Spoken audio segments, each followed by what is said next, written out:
I'm the Rules Girl, and this is Aldarra, a fantastical 4X game of conquest and discovery for 3 to 4 players. In Aldarra, players expand their empire by moving ships and fighting off opposing factions. The goal of the game is to win, and you win by having the most points after the end of the game is triggered by a player reaching 20 points. Players can earn points by winning battles, fulfilling secondary objectives, and buying them in the management phase. The game is divided into 3 phases. The preparation phase, where turn order is determined and crystals are spawned. The expansion phase, where units explore new locations, move, and battle it out with other players' units.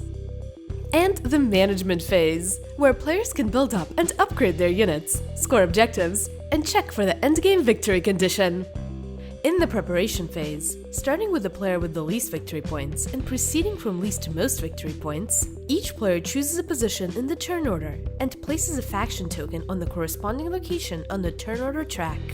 Then, place a single crystal onto each crystal deposit. In addition, roll 2 blue dice to determine how many more crystals spawn. In turn order, players take turns placing the rest of the crystals on the board. Follow these rules for placing crystals. Next is the expansion phase. Each player starts with 3 order tokens on their dashboard. On a player's turn, they may place one of their order tokens onto the game board to activate a tile. The player can choose from one of 2 options. They can move the airships on the activated tile to any other tiles, or they can move ships from other tiles to the activated tile.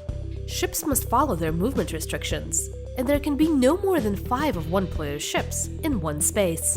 If a player moves their ships onto a space with another player's ships, battle commences. Combat occurs in a series of rounds with multiple phases. First, the light units attack. The stats of each unit are listed on its card.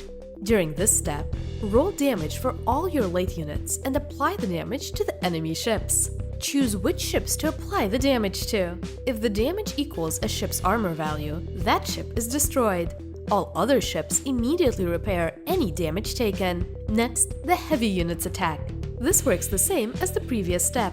Whenever a player's unit is destroyed, they receive 1 coin. Next, each player, in turn order, may choose to retreat or stay. They may only retreat if they can move their ships to an adjacent, unoccupied territory. Finally, if no units were destroyed in the previous round, add 1 green die to the escalation pool. If there are dice in the pool at the end of the round, roll them. The total number of hits rolled on escalation dice will be added to the sum of hits rolled by each player during each step of combat. Certain dice have this symbol. If you roll this during combat, the die explodes. Add the rolled value to the attack, and then roll again and add the second number as well. This only occurs during combat.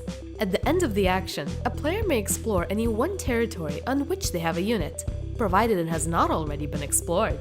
Each territory may only be explored once each game. Add an Explore token to the tile and draw an Explore card. If the card says Hold, keep it in your hand. Each player has a hand size of 5. Otherwise, play the card immediately.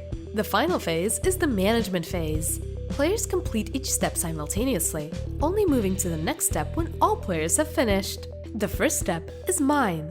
Collect 10 coins for your stronghold, and coins and crystals from the different territories you have units on. Next, players may buy victory points. 3 crystals to earn 1 victory point, 5 crystals to earn 3 victory points, 10 coins to earn 1 victory point, or 20 coins to earn 3 victory points. Each player can only choose one of these options. Check the victory point totals of all players. If 1 or more players are at 20 or more victory points, the game is over. The player with the most victory points after this point wins the game. Draw secondary objectives. Players may either draw 1 secondary objective card from the deck, or discard any number of secondary objective cards from their hand and draw that many new ones from the deck. You have a maximum hand size of 5 secondary objective cards. Flip over discovery cards from the discovery deck equal to 1 more than the number of players. In turn order, each player selects a discovery card and immediately gains the benefit for the rest of the game. You may never gain a discovery that you already have. If a player already has all of the available discoveries, they may draw cards from the top of the deck until they find one they do not have. The rest of the newly drawn cards are shuffled back into the deck before the next player's turn. Finally, players build new units in turn order. Airships can be built at your buildings, up to 5 at your stronghold, and 2 at each fortress. You can build up to 2 engineers at each outpost. Outposts can be built anywhere that you have an engineer. Fortresses can be built by replacing outposts. Pay the cost of the fortress and replace an outpost you control and have at least 1 engineer at. Each territory can have a maximum of 1 building. After everyone has built, start again at the preparation phase. Ready to play? Use this table to determine how many tiles to gather.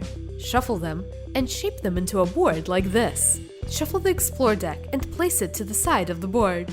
Shuffle the Secondary Objective deck, deal 2 to each player, and place the deck next to the Explore deck.